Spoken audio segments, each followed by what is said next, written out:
We can make money disappear.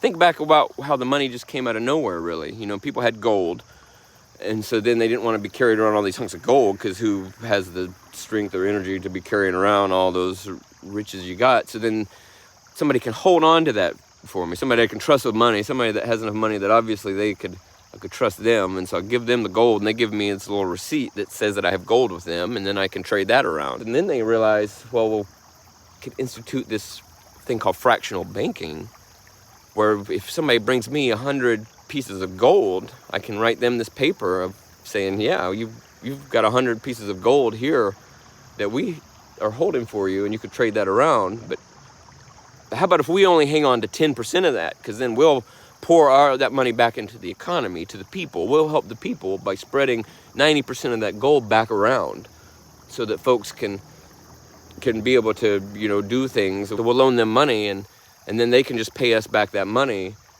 because this money, this paper, is just like the gold. It's just a conductor of energy. Gold's a conductor of energy, a conduit of energy. And so we're going to hold on to the gold for you, but then you just hold on to this paper, and that's going to act as a proxy of this conduit of energy.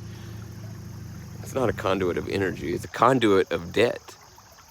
And your debt to the bank, and now they loaned out 90 pieces of that gold, and they're bringing in that debt, that collection on all of that they made out of nothing, really, just from holding onto your gold. They siphon your money through this conduit of debt. And then when you get some money, you put it into the bank, and they just use that to go siphon it out to it's a whole racket that they've got going on. So how about, instead of people that have money being able to sit on that money and put it into, you know, you get millions of dollars and you have that in an account and you just live on the interest, because just having money makes money, and just having money is the power to siphon other debt out of other people. So how about, instead of that, we have negative interest? I didn't make this up. This is from Charles Eisenstein's book, Sacred Economics, is where I learned about this. Instead of money in the bank accruing money, your money in the bank loses money.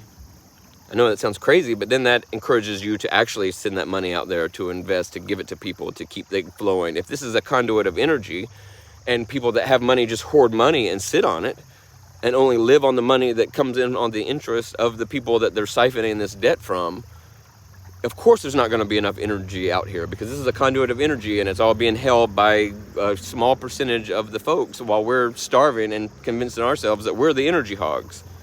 Negative interest keeps that money flowing, keeps that energy flowing. We could make money disappear.